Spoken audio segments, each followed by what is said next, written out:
Muy buenas tardes, ¿qué tal están? Bienvenidas y bienvenidos una tarde más a 8 Magazine Verano. Aquí estamos en directo una tarde más. Hoy es miércoles 6 de septiembre y la Vuelta Ciclista a España pasa por nuestra provincia. Va a estar muy presente en el programa de hoy. Vamos a ver qué tenemos preparado.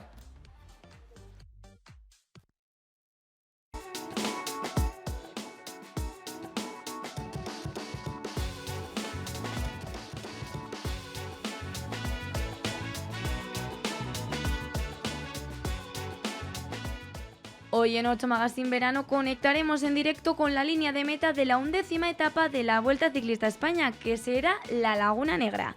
La competición reina del ciclismo en nuestro país pisa la provincia y recorrerá muchos de nuestros pueblos. Hoy podremos ver el ambiente que se respira en esa línea de meta. Y desde el lunes la fachada del Polideportivo San Andrés luce el mural para el recuerdo pintado por el colectivo de artistas Casa de la Juana. Con él quieren divulgar la memoria histórica rindiendo homenaje a las personas represaliadas. Hoy hablaremos en el plató de 8 Magazine Verano con Blanca Villar y Miriam Tello sobre todos los detalles de la pintura. No se lo pierdan. Y mañana arranca la cita musical más esperada en Soria, el Otoño Musical Soriano. Para conocer cómo han ido los preparativos y los últimos detalles, contaremos con la visita de José Manuel Aceña, director del Otoño Musical Soriano, y Jesús Várez, concejal de Cultura del Ayuntamiento de Soria. Hoy en 8 Magazine Verano veremos esto y mucho más. Y recuerda que puedes volver a ver este programa siempre que quieras en el canal de YouTube de la 8 Soria. Aquí empieza 8 Magazine Verano, tu magazine en directo. Bueno, pues ya lo ven, este es un pequeño adelanto del programa de hoy en el que, como hemos dicho, la Vuelta Ciclista a España tiene una importancia y un peso muy especial. Va a pasar por varios pueblos de nuestra provincia, por Vinuesa en concreto, 2 veces antes de llegar a esa línea de meta en la Laguna Negra. Y precisamente es allí, en Vinuesa, donde está nuestro compañero Sergio Recio. Sergio, cuéntanos cómo es el ambiente y con quién estás.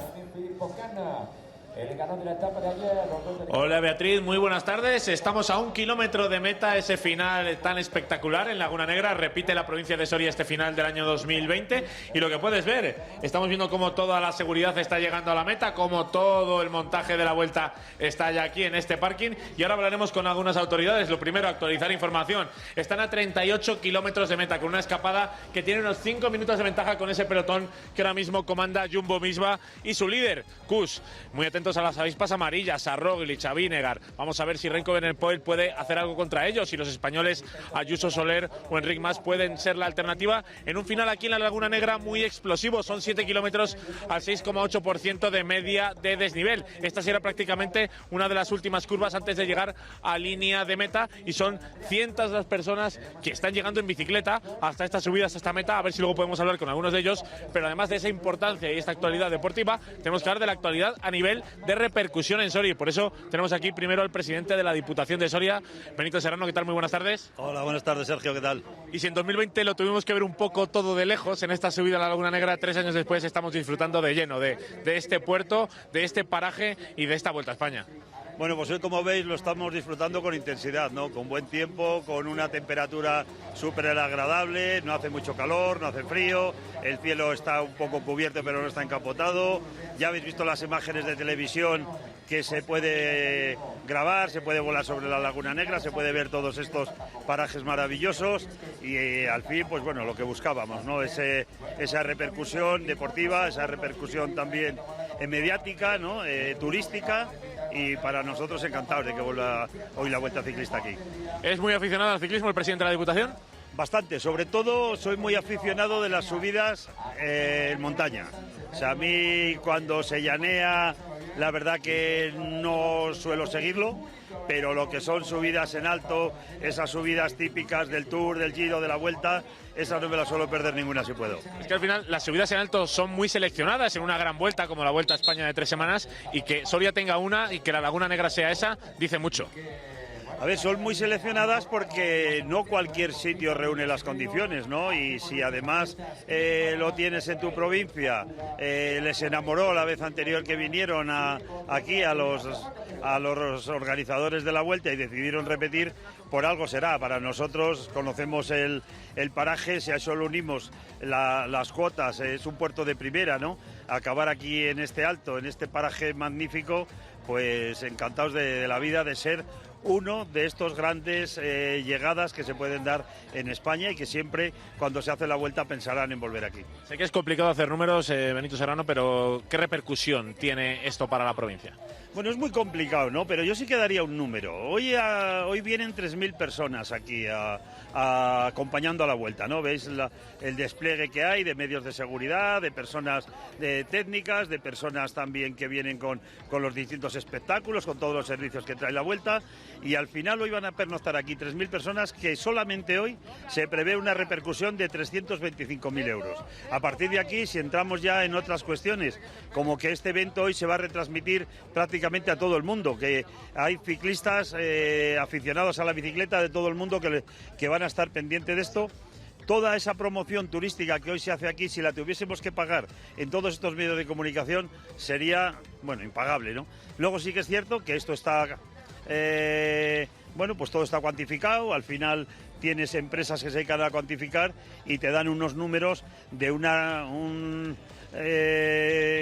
devolución, un retorno económico fascinante, con lo cual, bueno, por eso es un poco el que muchas provincias llamen a la puerta de la Vuelta para que este espectáculo llegue allí. Pues muchas gracias, Benito Serrano, y vamos a ir un poquito más allá para dejar a la policía, que lo están viendo de fondo, colocarse. Han llegado todos los furgones para hablar con el alcalde de Vinosa, Juan Ramón Soria. ¿Qué tal? Muy buenas tardes. Muy buenas tardes. Bueno, en Vinosa tiene esa Laguna Negra, tiene ese paraje por el que pasan miles de personas cada año y tiene por segunda ocasión una subida y una meta, un final de etapa de la Vuelta a España. Yo creo que es todo un honor, ¿no? Hombre, evidentemente que la Vuelta Ciclista piense en la Laguna Negra, piense en Vinosa para albergar un espectáculo de esta magnitud, pues hombre, muy agradecidos. Lo le preguntaba a Benito Serrano, no sé si Juan Ramón Soria también es muy aficionado al ciclismo o bueno. Yo menos, yo he practicado otros deportes, la bicicleta, bueno, como todos, cuando estaba Indurain, cuando han ganado españoles, pues sí que la he seguido un poco más, pero yo soy más de fútbol o de otros deportes.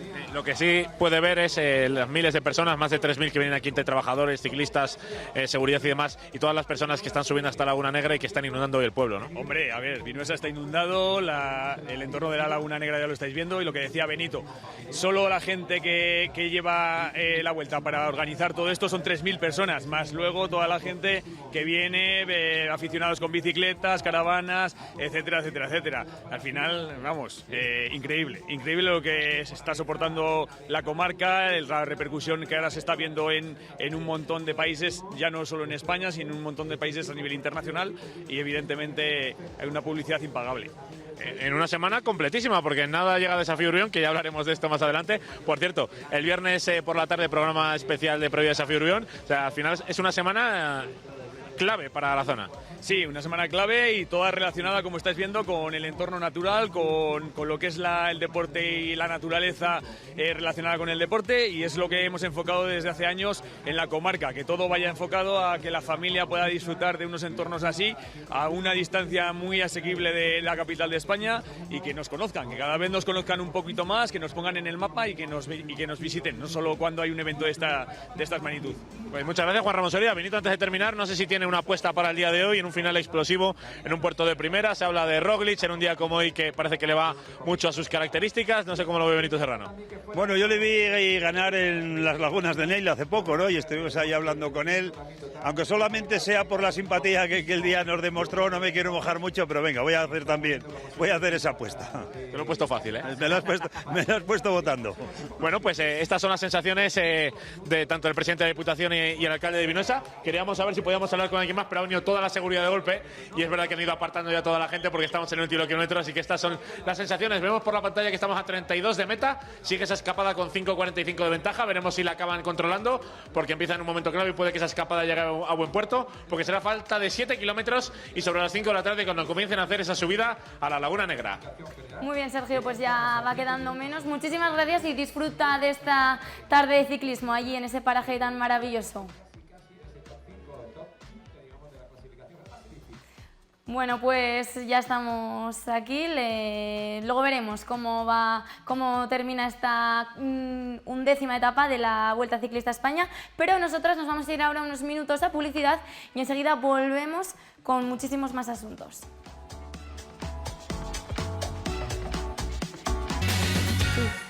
Muy buenas, ya estamos de vuelta aquí en 8 Magazine Verano y si ustedes han paseado por Soria seguramente muchos de ustedes hayan podido ver este mural que lleva el título de Recordar. Es un mural que ha pintado el colectivo de artistas Casa de la Juana para divulgar la memoria histórica a petición de la asociación Recuerdo y Dignidad. Y para hablar de este mural tenemos aquí a Miriam Tello de la Casa de la Juana y a Blanca Villar de la asociación Recuerdo y Dignidad. Bienvenidas, chicas. Gracias. Bueno, lo que he dicho el lunes ya inaugurasteis este mural que ya os habíamos estado viendo hacerlo durante unos días antes, unas semanas antes. Este proyecto, ¿no? ¿De dónde surge? Pues este mural forma parte de Soria Ciudad con Memoria, que es un convenio que tiene la asociación con el Ayuntamiento de la ciudad, en el que desde hace ya varios años llevamos a cabo una serie de actividades, continuando, por ejemplo, con las Semanas de la Memoria Histórica, que este año ya va a ser la edición 17ª. Aparte, pues, por ejemplo, se han hecho investigaciones en los 2 cementerios, en el cementerio de Soria y en el cementerio de Las Casas. Y bueno, hay una serie de actividades que se han ido haciendo. Por un lado, es un proyecto de memoria histórica y también de derechos humanos. Queremos trabajar en la ciudad, en el espacio público, trabajar la memoria y la identidad de la ciudad. Entonces, por ejemplo, una de las actuaciones que tuvo el Soria Ciudad con Memoria fue la instalación de las Stolpersteine, que son unos adoquines en homenaje a los deportados sorianos a los campos de concentración, que de hecho también Miriam colaboró con nosotros en esa ocasión.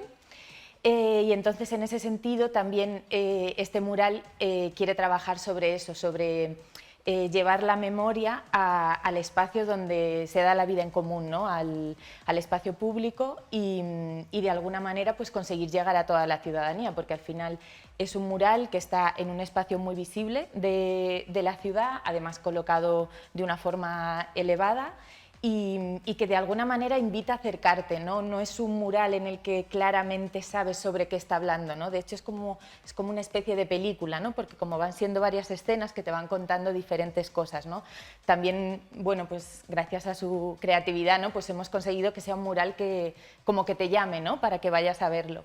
Y bueno, se inició con conversaciones del presidente con Miriam, hablando sobre los valores de la memoria histórica para la asociación, que están basados en los principios del derecho internacional frente a las violaciones graves de los derechos humanos, que son verdad, justicia y reparación para las víctimas y garantías de no repetición para la sociedad en general. Entonces, queríamos que se hablara del pasado, del presente y del futuro.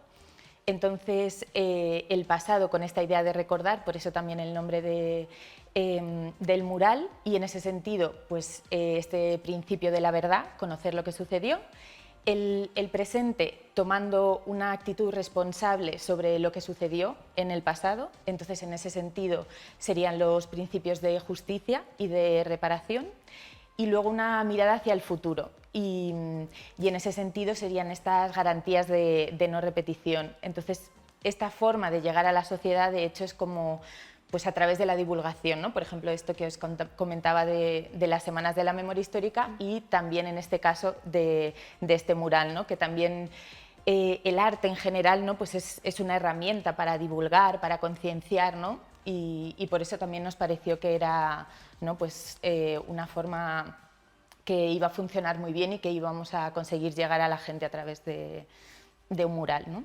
Miriam, vosotras ya habéis trabajado más veces con la Asociación Recuerdo y Dignidad, como acaba de comentar Blanca. Os llegaron un poco con esta idea que ha comentado de querer mostrar el pasado, el presente y el futuro.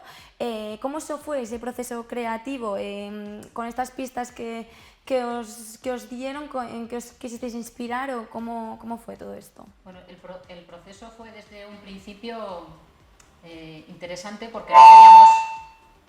Qué susto. Sí, lo sé.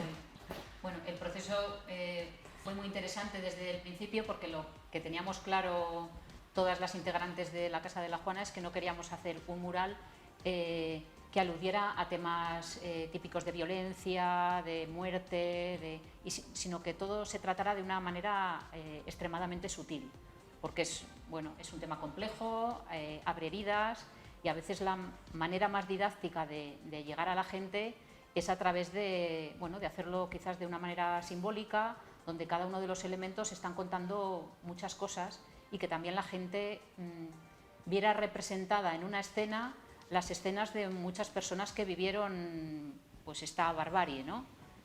Y bueno, os podemos contar mucho de la simbología. ¿Qué se puede ver? Habláis de que queréis representar eso. ¿Qué se puede ver en este mural dividido en varias partes, ¿no? Pues mira, la primera escena cogimos directamente una fotografía de archivo que nos pasaron ellos, donde está la familia Gaya Tobar. La familia Gaya Tobar, los padres son los padres de Gaya Nuño, que es una persona célebre aquí en Soria, querida y ya bien valorada, no en su día, ¿no? El padre Gaya Tobar fue fusilado y Gaya Nuño estuvo en la cárcel. Entonces, es una familia que puede representar todas las familias.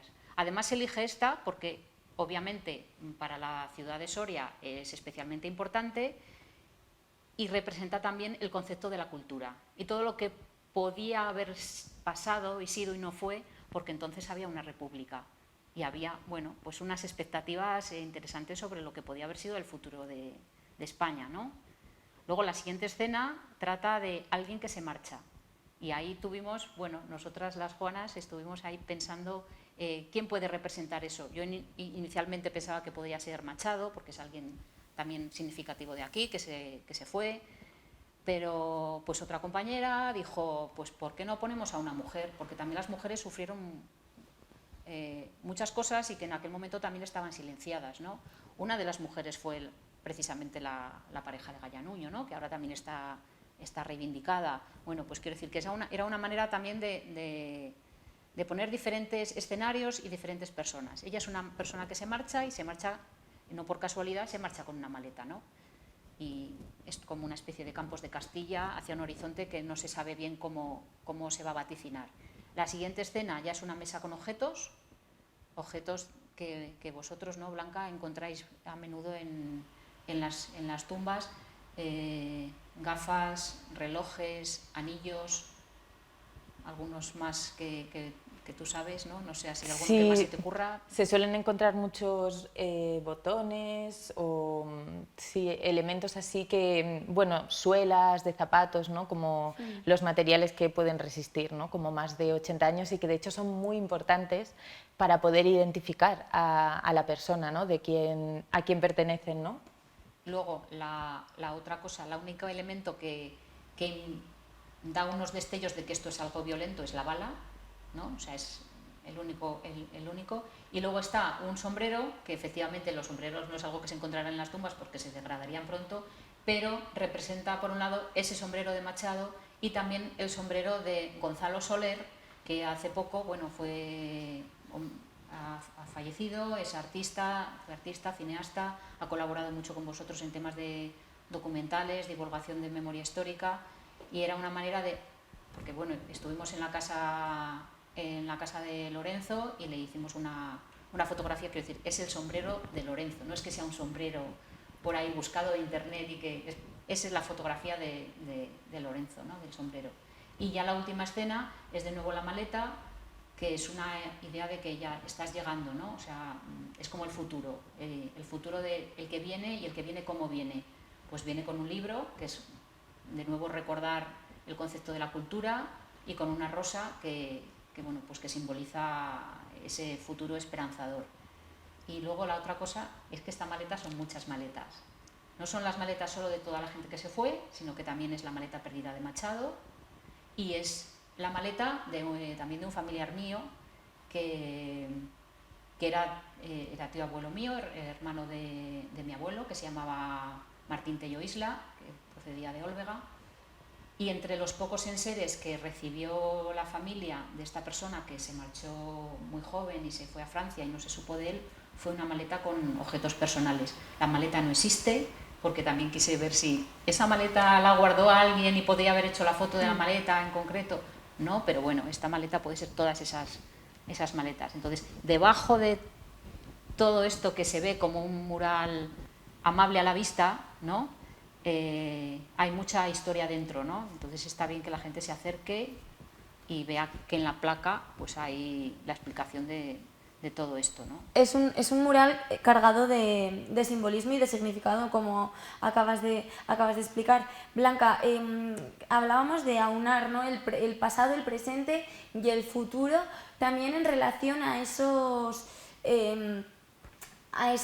parámetros que establece bueno, el derecho internacional. Explícanos un poquito esto. Verdad, justicia, reparación y garantías de no repetición.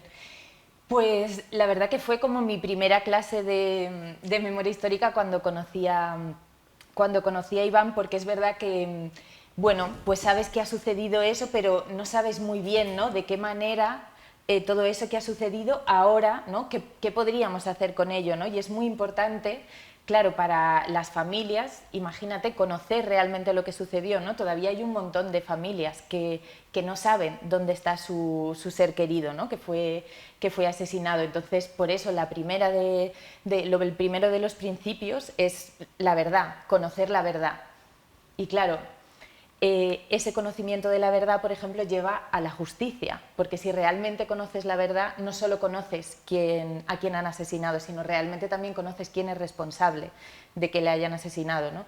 Desgraciadamente, aunque la ley de memoria histórica en España ha mejorado mucho, pues todo lo que se puede hacer respecto a memoria histórica en nuestro país, pero todavía la justicia es algo que no entra dentro de la memoria histórica, aunque realmente es uno de los grandes puntos que las asociaciones memorialistas como Recuerdo y Dignidad llevamos solicitando mucho tiempo, ¿no? La justicia sería que pudiéramos ¿no?, pues, llevar a la justicia, ¿no? Sí que es verdad que, por ejemplo, la asociación, cada vez que buscamos una fosa y encontramos restos, comenzamos un proceso judicial, en el sentido de que una persona que ha muerto, por ejemplo, sucedió hace poco en el cementerio de las Casas, ¿no?, en junio. En cuanto, aparte de pedir todos los permisos, en cuanto se encontraron los primeros restos, se comunicó, bueno, ya habían venido la Guardia Civil, la Policía Judicial, se comunicó que habíamos encontrado restos humanos y se hizo todo el proceso judicial igual que si hubiera sido asesinada ayer la persona, ¿no? Entonces, ¿no?, pues vino la jueza, ¿no?, como que estaba allí la arqueóloga, entonces vieron qué era lo que había sucedido, porque, claro, solo cómo están colocados los cuerpos, lo que les ha podido suceder y tal, y es la propia jueza la que autoriza que se haga esa exhumación, ¿no?, ese como levantamiento de los cadáveres. Y a partir de ahí, claro, hay que conocer quiénes son esas personas, ¿no? Entonces la idea es que sea el propio juzgado quien también solicite esa identificación del ADN, ¿no? Y normalmente lo que ha sucedido en el resto de casos judiciales que ha hecho la asociación, que cada vez que hay una exhumación se hace ese proceso judicial, es que una vez que se identifican a las víctimas, como claro, ha pasado tanto tiempo y es tan difícil encontrar quién sería responsable de ese asesinato, se cierra el caso. Pero claro, no debería ser así. Pero bueno, por lo menos la asociación sí que consigue que esas personas ya no sean unos restos, sino que realmente sean unas víctimas asesinadas y que sean consideradas igual que si hubieran sido asesinadas hoy en día. Entonces, ¿verdad? Justicia. Reparación. Reparación habla, pues bueno, quizá lo entenderíamos más como indemnización, ¿no? O sea, no solo estas personas que fueron víctimas, porque claro, no solo fueron asesinatos, ¿no? También hubo mucha represión, tanto en la guerra civil como en la dictadura, entonces sería de alguna manera reparar, ¿no?, pues todo el daño que fue causado tanto a las víctimas como a sus familias. Y el último punto, las garantías de no repetición, hablan precisamente de que, claro, es el último punto porque lo ideal es que hayas pasado por todos los previos, porque si tú realmente conoces, esto es, ¿no?, una cosa que siempre se dice, ¿no?, que cuando tú conoces el pasado tienes como, ¿no?, ese, bueno, más eres herramientas, ¿no?, consciente para entenderte. y sabes que, bueno, pues se han cometido una serie de errores y qué es lo que no debes hacer, ¿no?, para que no vuelvan a repetirse, ¿no? En ese sentido son las garantías de no repetición, y en ese sentido también son muchas de las actividades que hace la asociación de divulgación, ¿no?, pues como la Semana de la Memoria Histórica y como el mural que estamos haciendo ahora, o como las Stolpersteine, ¿no?, que son como claramente, ¿no?, sobre todo en este caso, ¿no?, estos ejemplos que son de alguna manera una presencia de la historia en nuestro día a día, ¿no? O sea, es verdad que yo cada vez que paso por la Plaza del Vergel me acuerdo de ellos, ¿no?, porque al final están ahí presentes, ¿no? Y de la misma forma, pues cada vez que, ¿no?, pues igual que, ¿no?, lo digo yo, pero imagino Sí, que cuando sí. pase la gente delante del mural, pues al final, ¿no?, es una forma de acordarte, de recordar. Claro. Luego son elementos didácticos también para la ciudad, ¿no?, que se puede utilizar desde los centros educativos para que los chavales y las chavalas puedan ir con sus profes, les cuenten un poco de qué va esto, ¿no?, y se sumerjan desde un sitio distinto y no todo el rato desde el libro de texto, que a veces es más aburrido, bueno, quizás menos didáctico a veces también, ¿no? Entonces sales desde tu zona de confort, vas a otro sitio y dices, bueno, pues se pueden aprender cosas desde otros lugares y con otras maneras, ¿no?, de contar. Por supuesto, claro. De hecho, eso, ¿no?, pues me hace recordar, ¿no?, pues que para la asociación es muy importante, ¿no?, y nos encantaría poder llegar a la comunidad educativa. De hecho, sí que fue muy emocionante que, ¿no?, pues una persona que de hecho también es voluntario de la asociación, pues es profesor de historia, vino con su alumnado a la prospección que se realizó en el cementerio de Soria, ¿no?, que fue como, pues precisamente eso, ¿no?, pues una clase de historia viendo cómo se buscan, ¿no?, a personas desaparecidas. Y en ese sentido, por ejemplo, pues todas las actividades que hace la asociación, pues por ejemplo, en el cementerio de las Casas, ¿no?, que se encontraron cuerpos y se exhumaron algunos de ellos, pues se va a volver al cementerio para exhumar, ¿no? Entonces, por supuesto que es una actividad abierta y que la asociación está encantada de que pueda venir gente o que puedan venir alumnos y alumnas de, ¿no?, de centros educativos para que conozcan la historia desde, pues eso, desde, no sé, una historia visible, tangible, ¿no? Miriam, para vosotras participar en este tipo de iniciativas, de proyectos, bueno, ¿qué supone? Bueno, pues nosotras somos un colectivo de muy reciente creación, entonces para nosotras fue fenomenal el encargo, porque también era una manera de visibilizarnos, primero con la capacidad que tenemos de poder hacer cosas en lo público, ¿no? Y por otro también que, claro, hay encargos de unos tipos y otros encargos que son más jugosos. Este es un encargo pues muy jugoso porque te obliga a no hacer tu obra personal, sino a indagar, a aprender a lo mejor de cosas que igual estabas menos bregada en determinados temas. Entonces, bueno, pues está bien, es un encargo cultural y que además yo veo por cómo trabajan ellos que cierra muchas heridas la manera en la que trabajan, porque la gente que acaba encontrando a sus familiares es un momento de maravillosa celebración, más allá de lo difícil que es y lo doloroso, acaba siendo una pequeña fiesta, ¿no? Sí, yo creo que sí, ¿no? Es una emoción tan grande, ¿no?, el que la gente que no sabe dónde están sus familias. Entonces, bueno, pues ayudar a que una asociación que está haciendo este tipo de trabajos pues siga haciéndolo, y para nosotras también es un orgullo, ¿no?, que nos lo carguen a nosotras, que también estamos sensibilizadas con el tema, obviamente. Blanca, ya has hablado de otras actividades, también de la Semana de Memoria Histórica. ¿Qué tenéis en mente para el futuro? Bueno, la verdad es que siempre lleva como todo un proceso de, ¿no?, pues de búsqueda, de encontrar diferentes personas a quien invitar a la ciudad. La semana suele tener pues conferencias o mesas de debate, tratando de aprender, ¿no?, que la ciudadanía de Soria tenga la oportunidad de conocer más, ¿no?, sobre este tema, sobre memoria histórica, y tratamos también de conocer pues otras miradas o otros aspectos que hayan sucedido, ¿no? Por ejemplo, en este sentido que hablaba Miriam, y también nos parece muy importante, ¿no? Con el Soria Ciudad con Memoria, que es promover la creación de artistas de Soria, ¿no? Entonces, en ese sentido, aparte de esta colaboración, durante las semanas ha habido varias exposiciones que se llaman Recordarte, que es un grupo de artistas que están comprometidos con la memoria histórica y que también han participado.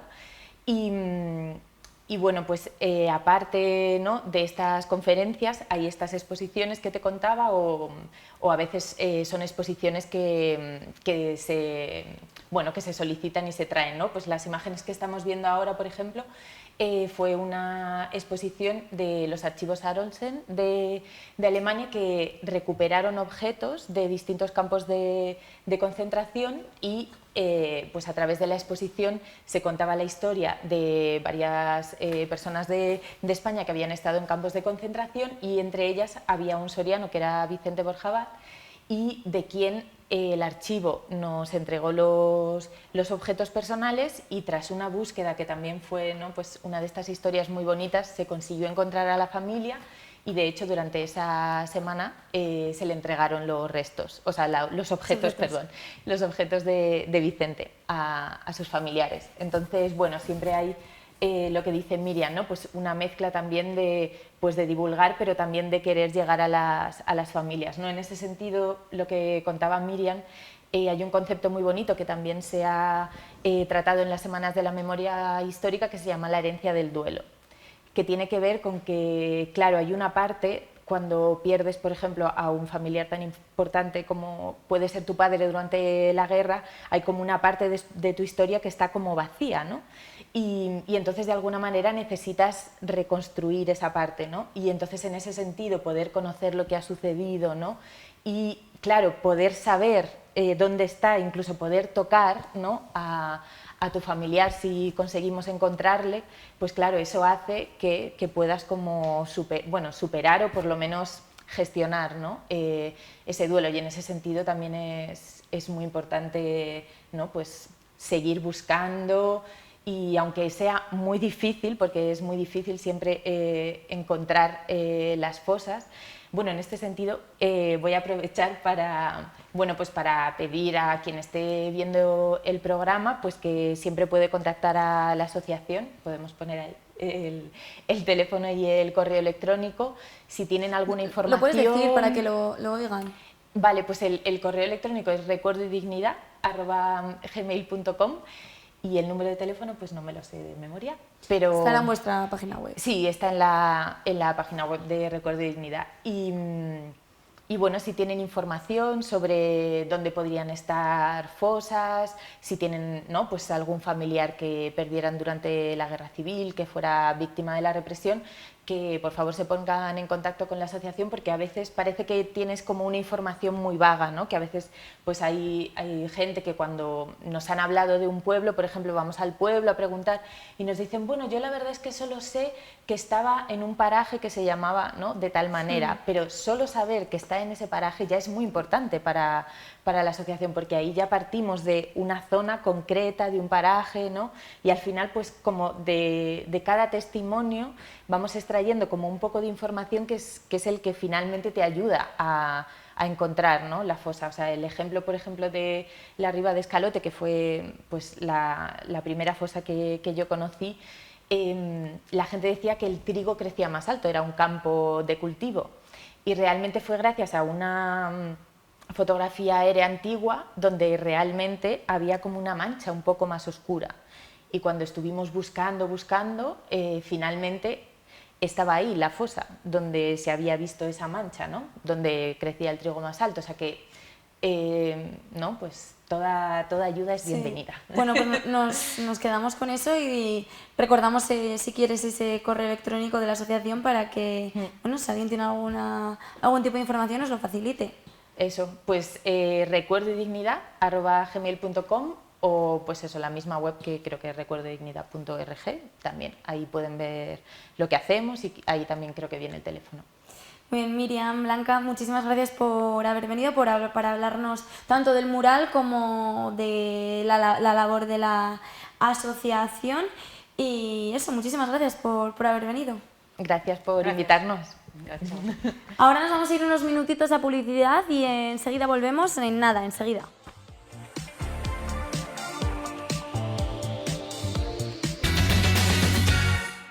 ¿Qué tal están? Ya estamos de vuelta aquí en 8 Magazine Verano y ahora vamos a hablar de música, de un evento que va a tener lugar este fin de semana, los días 8, 9 y 10 en Medinaceli, el Medinaceli Folk, organizado por la Fundación de Arte. Se trata de la segunda edición de este festival y para hablar de ella tenemos a Miguel Tugores, presidente de la Asociación de Arte, a través de la pantalla. Muy buenas, Miguel, bienvenido un día más aquí en 8 Magazine Verano. Buenas tardes, un placer. Lo que he dicho, ¿no? Es la segunda edición de este festival de folk que ya iniciasteis el año pasado. Efectivamente, el año pasado vimos que la música folk podría ser también un motor dinamizador de las actividades culturales que hacemos y nos tiramos al ruedo, logramos hacer el primer festival con un grupo de talla mundial como es Milladoiro y este año repetimos, queremos tener un poco la consolidación ya del festival con la invitación de nuevo porque nos apoyan de Milladoiro, grupo gallego de 50 años o así de trayectoria, considerados de los mejores del mundo en la música celta, música folk, y ahí estamos. Tenemos, estábamos viendo ahí en imagen el programa de este festival, de esta segunda edición. Como has dicho, viene en este grupo tan conocido, también vienen grupos de otros lugares. ¿Cómo es un poquito este programa? ¿Qué busca? Bueno, la música folk es la música más popular, la que nace de la raíz del pueblo y nos pareció, a propuestas de Ignacio López, un músico de folk, un flautista que se ofreció a organizarlo y nosotros encantados porque forma parte de nuestro proyecto dinamizador y la verdad es que el año pasado teníamos 4 grupos, este año son 5, repite Milladoiro, que como decíamos son de los más grandes del mundo en la música folk y la idea es pues que estos festivales de Medinaceli sigan siendo un referente en la provincia de Soria y un referente fuera de la provincia para atraer, como todo lo que hacemos nosotros, procuramos que sea noticia lejos y atraiga al público y la mirada de los amantes de la música, en ese caso del folk. Los conciertos van a tener lugar durante los días 8, 9 y 10. El viernes es la inauguración, las primeras actuaciones. Vamos a hablar un poquito de las entradas, horarios, dónde se pueden adquirir y cuál va a ser el horario de estas actuaciones. Pues empezamos el viernes y tenemos actuaciones constantes hasta el domingo por la mañana. Y me gustaría resaltar que el grupo Abracabalcán es de Palencia, damos oportunidad también a la zona, como hicimos ya el año pasado con grupos de Soria, y Abracabalcán también van a actuar en Monteagudo de las Vicarías, que es una zona donde ahora la Fundación de Arte con el Ayuntamiento de Monteagudo colaboramos y queremos hacer extensible la música que va a sonar en Medinaceli también en Monteagudo. Como has dicho, este festival lo que busca es atraer a gente a la zona, ayudar a fomentar el tejido económico, ¿no?, de la zona. ¿Qué repercusión o qué peso tuvo el año pasado en todo este tejido económico de Medinaceli y la zona? Bueno, pues yo que sé, por ejemplo, el año pasado Milladoiro tuvo como 160 o 180 espectadores venidos de distintos sitios, no solo de la provincia, sino de España, y por eso repetimos con ellos, porque queremos ser noticia, como decía, ser noticia lejos y atraer tanto los hoteles como los restaurantes. Estos días están bastante dinamizados, la gente que acude pues tiene que comer los mismos grupos, en fin, los hoteles están solicitados y realmente algo dinamizamos, menos de lo que a mí me gustaría, pero bastante. Bueno, como dices, una apuesta por seguir apostando por la cultura como forma de poner el foco y de alzar la voz en según qué zonas, ¿no? En este caso Medinaceli. Efectivamente, la cultura le llaman industria cultural, no me acaba de gustar, pero es descriptiva. La música en ese caso y las cosas que organizamos lo que hacen es atraer gente a los restaurantes, a los hoteles, y nos beneficiamos todos, ¿no?, de la convocatoria. Muy bien, Miguel, pues muchísimas gracias. No sé si tenéis en mente desde la Fundación de Arte más actividades que nos puedas adelantar. Sí, ahora, una vez que pase el festival, nos vamos a poner a tope con el 4º Festival de Jazz, que es en el Puente de Octubre, que espero que podamos comentar pronto y que este año también, con 4 años, ya lo consideramos consolidado. Bueno, pues os seguiremos la pista y esperemos poder conocer pronto ese programa y poder comentarlo aquí en La 8 Soria. Será un placer y siempre estamos muy bien atendidos por vosotros y vuestro público. Nos llama, vienen, en fin, que entre todos hacemos patria chica. Muy bien, es un placer, como dices, que colaboremos todos juntos. Muchísimas gracias, Miguel, y que disfrutéis mucho de este Medinaceli Folk. Un placer y os esperamos, y que los sorianos vengan a disfrutar del patio renacentista y de la oferta. Muy bien, pues muchísimas gracias, Miguel. Con esta invitación a acudir a Medinaceli a disfrutar del Medinaceli Folk, nos vamos a publicidad unos minutos y enseguida estamos de vuelta.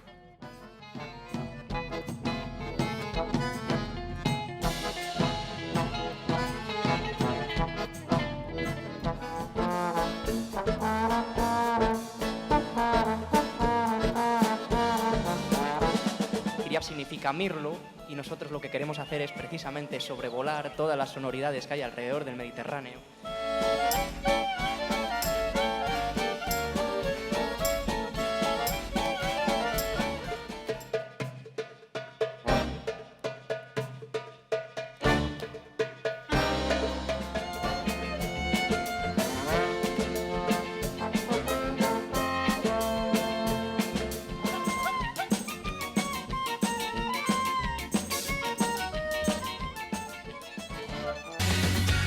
¿Qué tal? Ya estamos de vuelta aquí en 8 Magazine Verano y ahora vamos a hablar de lectura, porque mañana en el salón, en el Círculo Amistad Numancia, Carlos Blond va a presentar su libro La Legión en el Sáhara entre guerras 1968-1975. Para hablar de este libro tenemos aquí a Carlos, que él es de Asturias, bienvenido, y también a Santiago Caballero, que es su amigo y es soriano y va a participar mañana con él en la presentación de este libro. Bienvenidos los dos. Muchas gracias. Un placer estar aquí en Soria, una tierra desconocida para unos militares que hemos recorrido el mundo y que por una serie de circunstancias, con otros 3 amigos protagonistas también del libro, nos dedicamos a conocer esta maravillosa tierra durante 10 días, pateándola, y de la mano de nuestro amigo Santiago Caballero y su libro de los escudos, que es maravilloso y ayuda a comprender y a conocer algo de esta tierra. Gracias por el libro de los escudos. Creo que le das demasiado mérito, pero bueno, gracias. Santiago, tú mañana vas a participar en la presentación del libro de Carlos, aquí en Soria, en tu ciudad. Bueno, ¿qué supone tener aquí a tu amigo? Y luego hablaremos ya del libro que también te has leído. Mira, es un placer, lo primero, que este libro se presente en Soria. Y lo segundo, que esté aquí nuestro protagonista, el autor del libro, que es el que más cosas nos puede explicar. Yo, si te soy sincero, es un libro que me lo leí y me lo leí casi de un tirón, porque me encantó. Yo he sido soldado, no oficial, he sido soldado raso en Ceuta en regulares. Y conozco un poquito lo que era la Legión, pero este libro me ha descubierto todo, me ha descubierto mucho. Bueno, pues ahora le vamos a preguntar a Carlos para que nos descubra también este libro, La Legión en el Sáhara entre guerras 1968-1975. El título no da cabida a mucha duda, habla sobre la Legión, ¿no? La actividad de la Legión durante esos años en ese territorio en concreto en el que tú has dicho antes estuviste. Bueno, primero una puntualización. Lo importante de este libro es el porqué, y el porqué es el agradecimiento y el reconocimiento a una serie de gente, soldaditos y suboficiales y oficiales que estuvieron a mis órdenes en una compañía de la Legión en el 4º Tercio Sahariano en Villa Cisneros y vivieron las épocas tumultuosas del abandono del territorio.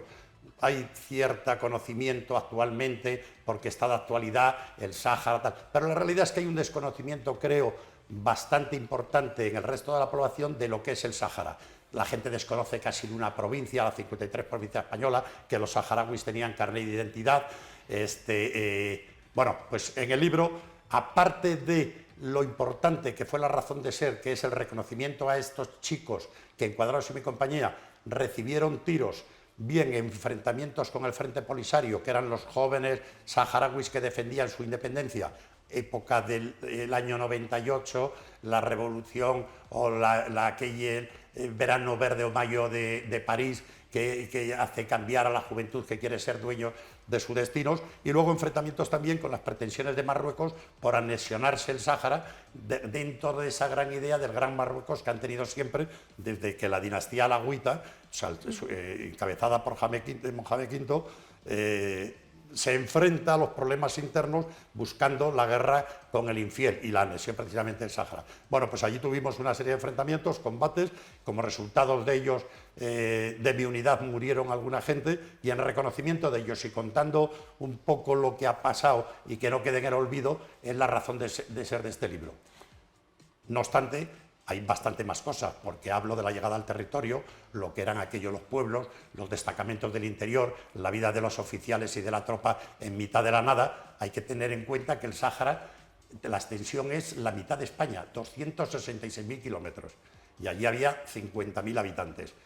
Imagínense, en mitad de España, 50.000 habitantes. Es decir, el gran vacío humano, sin electricidad, sin agua corriente, sin muchas comodidades. Bueno, todo ello se describe en el libro, y luego también se habla mucho del pueblo saharaui, hospitalario como nadie, que entregan lo que tienen. Bueno, pues es interesante leerlo. Y lo fundamental, que este libro no está en beneficio de Carlos Blon Álvarez de Manzano, que soy yo el autor, sino que todos los beneficios van para una fundación. Es la Fundación Tercios de Extranjeros, creada en Málaga, está instaurada a nivel nacional, y que se encarga de recoger a legionarios, a personas, soldaditos, que han servido en la fila de la Legión y que por razones de la vida están en la calle, están abandonados, y tenemos 3 casas de acogida donde los tratamos, cuidamos, aparte de recordar la historia de la Legión, atender a viudas y otros eventos. Bueno, pues también importante, ¿no? Resaltar esto. Carlos, porque tú eres, o fuiste, ahora ya está retirado, general del Ejército, estuviste durante este periodo que narra el libro y más allí en el Sáhara ejerciendo tu labor. ¿Qué tienen esos años de especiales, estos años que recoges en este libro? A ver, la Legión, gracias a Dios, España la empieza a conocer. Dice mucha gente que cuando la Legión llega a un sitio, a Soria, a Ronda, o tal, y se instala allí un acuartelamiento, todo el mundo llora, vienen los legionarios, ¿qué es esto? Y luego dicen que la población llora mucho más cuando la Legión se va. La Legión es una mística, es un estilo de vida, es un estilo de afrontar dentro de las unidades del Ejército cómo debe cumplirse y servir al gobierno o la autoridad legalmente constituida, es una herramienta que tiene el Estado, que tiene el Gobierno para enfrentarse a aquellas amenazas que, creamos o no, siempre existen. Ahora todo el mundo habrá oído hablar, aunque sea de pasada, los destacamentos que tenemos de la Legión o de otras unidades del Ejército en el Sahel, es decir, en la zona de África, en el Chad, en zonas conflictivas, porque dicen que esa es la frontera avanzada de Europa y hay que defenderla, pues porque hay conflictos y se los pueden trasladar a Europa, ¿no? Bueno, muchísimas más cosas que tengan en el tintero, pero mañana los que vengan les podremos contar y hablar de lo que es la Legión, de lo que eran los legionarios, de su mística, del credo de legionario y de esa aureola muchas veces perversa que ha tenido, pero sin embargo que se darán cuenta que son hombres que su principal misión es entregar la vida por los demás si es necesario, y así lo están demostrando actualmente en Bosnia-Herzegovina, en Irak, en Afganistán, en el Chad, en muchos otros sitios. Santiago, a ti el haber leído este libro te ha permitido igual conocer más a la Legión, como está explicando Carlos. Me ha permitido conocer cosas que, como ya te he dicho antes, yo estuve en Ceuta, desconocía.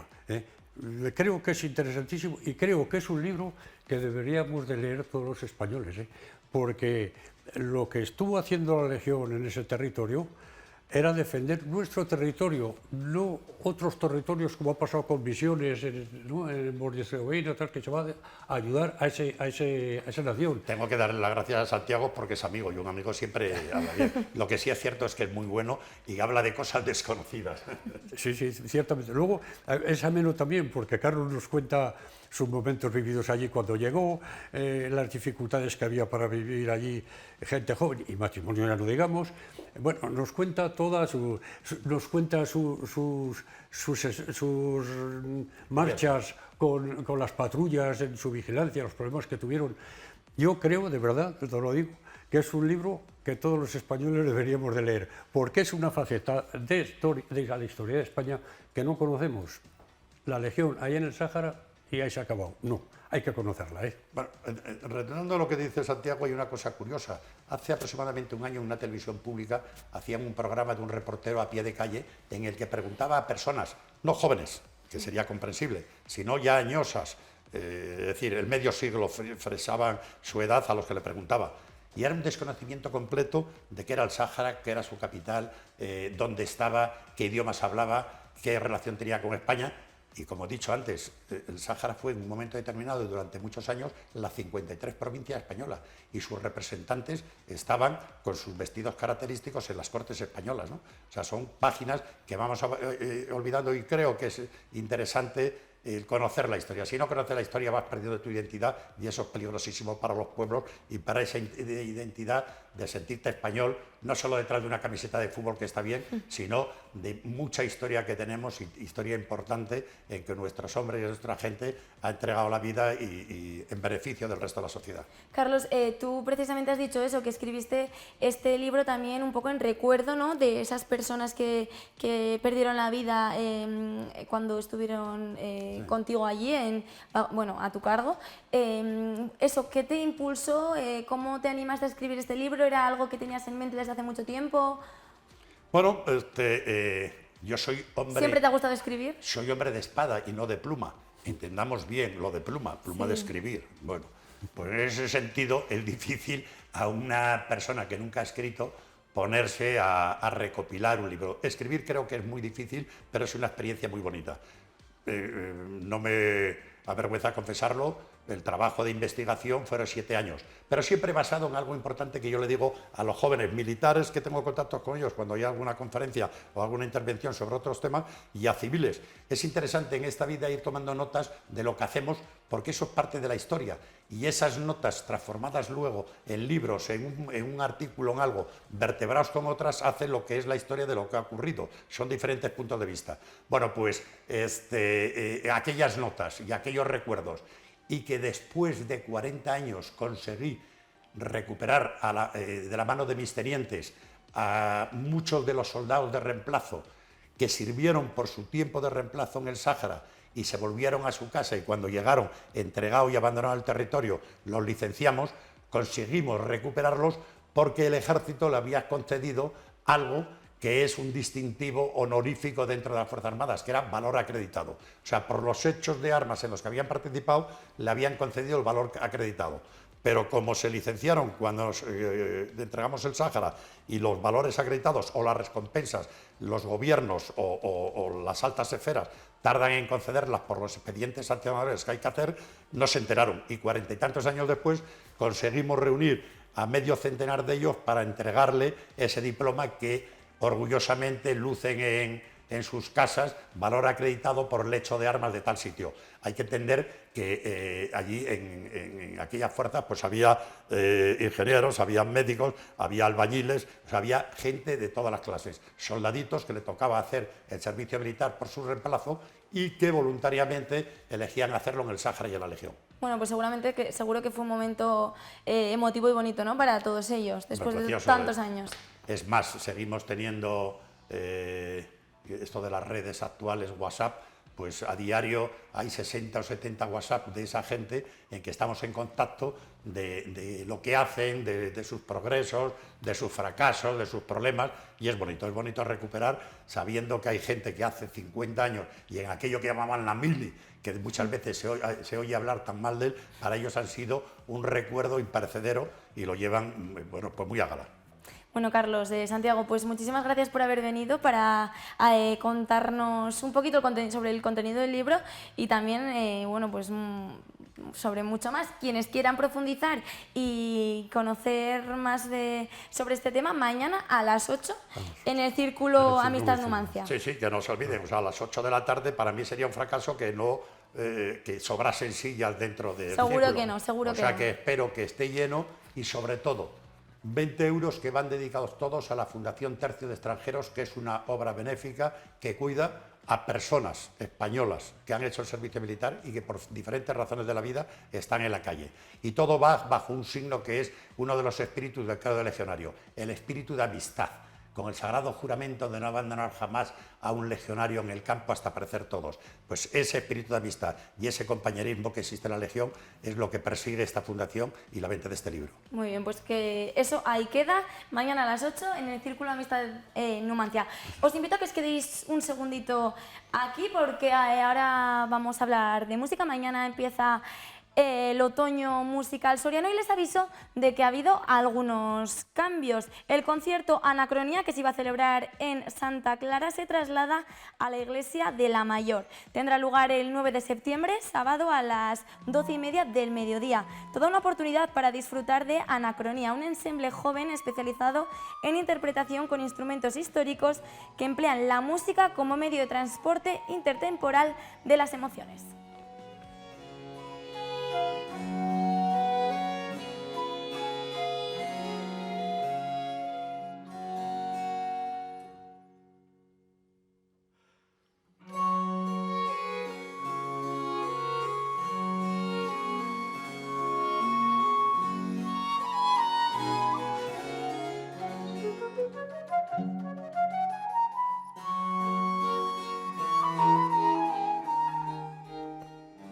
Pues ahí los veíamos a este grupo, Anacronía. Con él nos vamos unos minutitos a publicidad y enseguida volvemos para hablar aún más en profundidad de esta edición número 31 del Otoño Musical Soriano.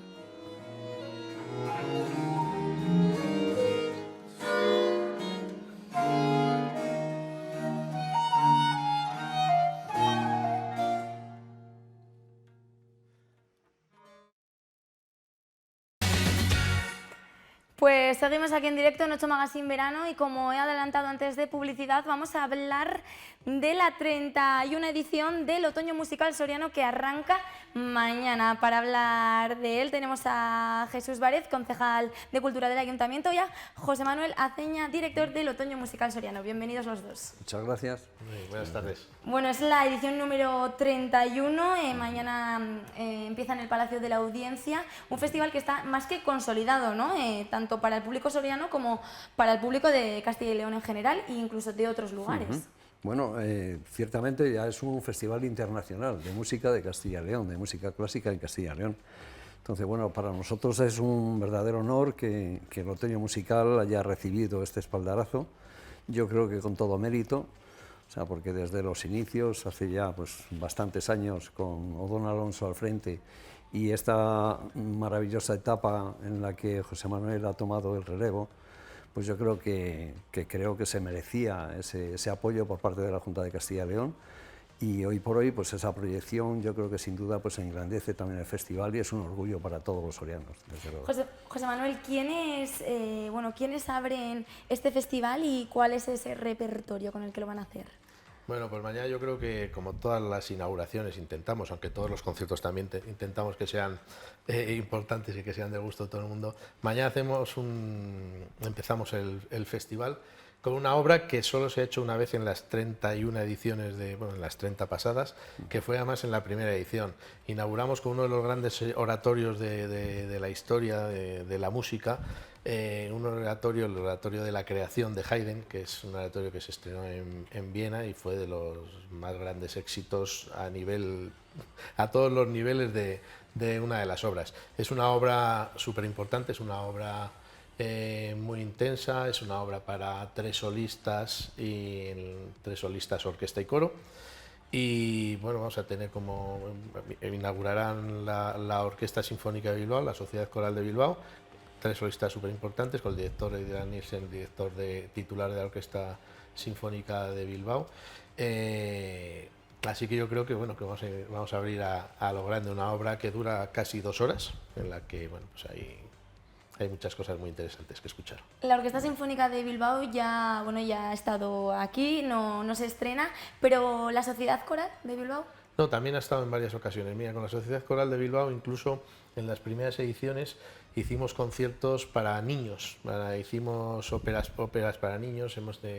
En aquellas primeras ediciones tuvimos gran relación con la Sociedad Coral de Bilbao. La Sociedad Coral de Bilbao es uno de los coros amateur más importantes de España, podría ser a la altura de Orfeón Donostiarra perfectamente, y bueno, pues estamos encantados de volverlos a tener aquí. La gente que, desde que se abrió el plazo de venta de entradas anticipadas, mucha gente las habrá adquirido, pero estas entradas que se puedan seguir comprando, ¿dónde se pueden adquirir? Bueno, se pueden seguir adquiriendo todavía pues, por internet, en la página web compra tu entrada o saca tu entrada. Entradas.soria.es. Sí, en el enlace. Sí, bueno. Entradas.soria.es. Vamos, entrando también en Teatro Palacio de la Audiencia, inmediatamente te remite a esa página a través de la cual se pueden conseguir las entradas, se pueden conseguir en la taquilla del teatro 2 horas antes del comienzo de cada uno de los conciertos, o si se hacen en otros espacios, también 2 horas antes en el mismo espacio donde se vayan a realizar. Con lo cual, bueno, yo creo que hay muchísimas facilidades para que quien quiera ir, desde luego, encuentre siempre el modo de adquirir la entrada. Sí, cualquier día también tenemos en los Cines Mercado, sí, desde siempre que está abierto Cines Mercado, la taquilla Cines Mercado, también se puede adquirir ahí. Tenemos 2 expendedores automáticos también. Uno en el Palacio de Audiencia y otro en la sede de la Concejalía de Cultura, sí, en el Centro Cultural Gaya Nuño. O sea que bueno, yo creo que... Que no hay excusa. Medios hay muchos. En esta edición número 31, todas las ediciones tienen un extenso programa. Este año es un programa muy extenso, 20 conciertos, exposiciones, menciones especiales a Don Alonso. También incluimos el cine, ¿no? Sí, bueno, yo creo que ha sido... Odón Alonso siempre está presente, siempre estará presente, pero este año queríamos enfocar desde otro prisma la figura de Odón Alonso, que nunca le habíamos expuesto ni cuando él estaba. Yo creo que le daba un poco de vergüencilla esa faceta suya, pero no se quería, él era muy poco de venderse a sí mismo. Sí. Y entonces, pues aprovechamos que lo tenemos por aquí cerquita, pero pues vamos a hacer un ciclo de cine de 3 películas, 3 miércoles seguidos del festival, en el que él fue el compositor de las bandas sonoras.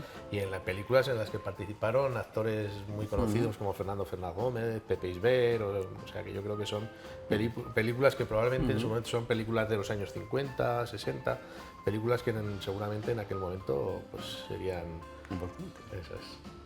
Bueno, este fin de semana también cita importante con la Joven Orquesta Sinfónica de Soria, ¿no? Bueno, yo creo que es también un orgullo para la ciudad de poder contar con una joven orquesta como esta, que además están celebrando los 25 años. 20 años. Bueno, pues fíjate.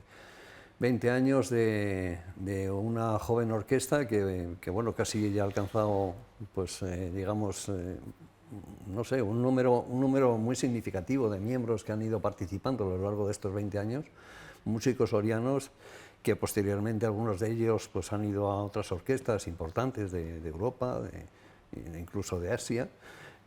Por supuesto, se han nutrido fundamentalmente en lo que son los instrumentos de viento también de muchos músicos de la propia banda municipal de Soria.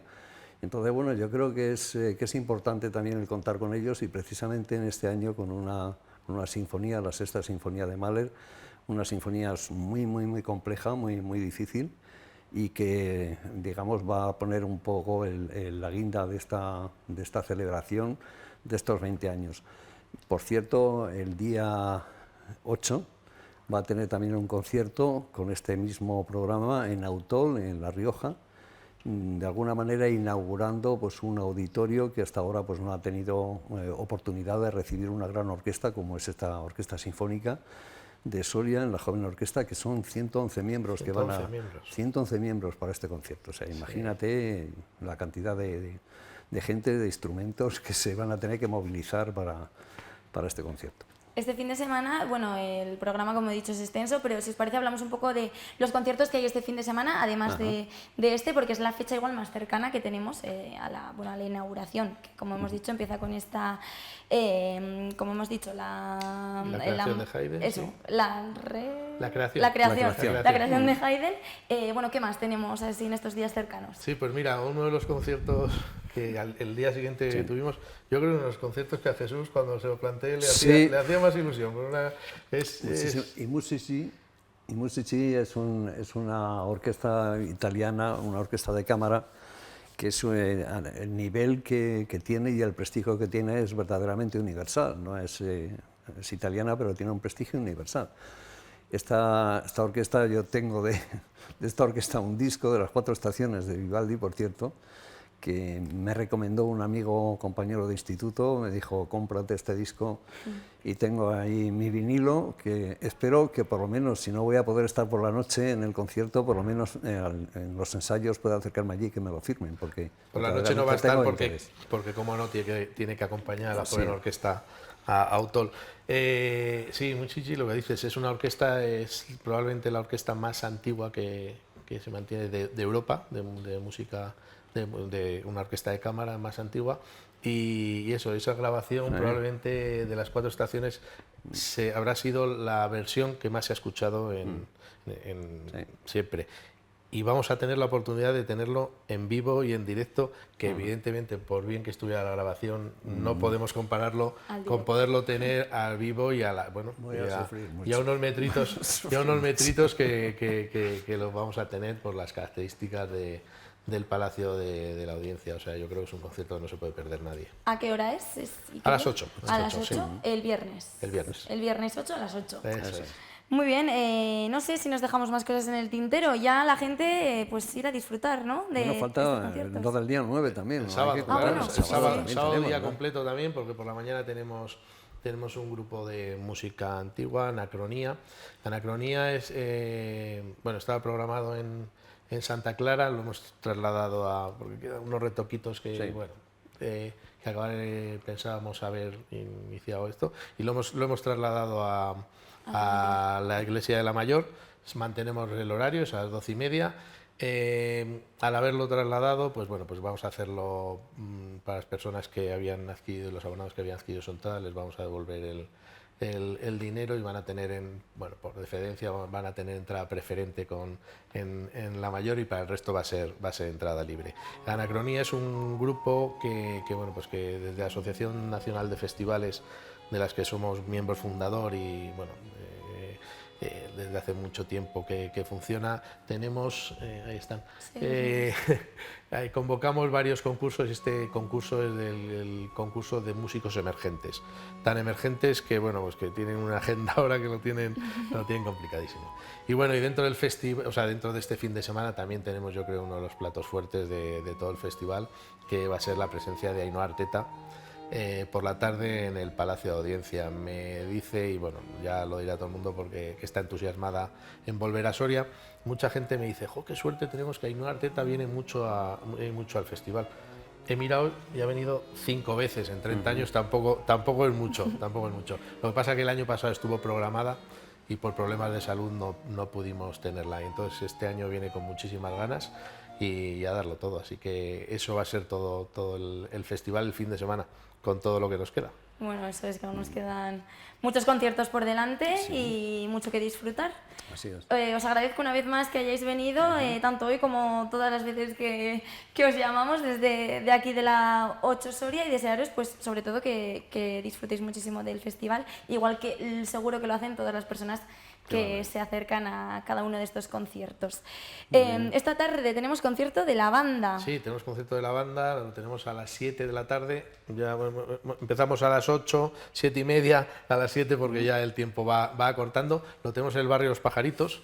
Hoy bueno, hoy no estaré yo al frente, hoy está su director Sergio Soto. Va a ser un programa fantástico, del gusto de todo el mundo también.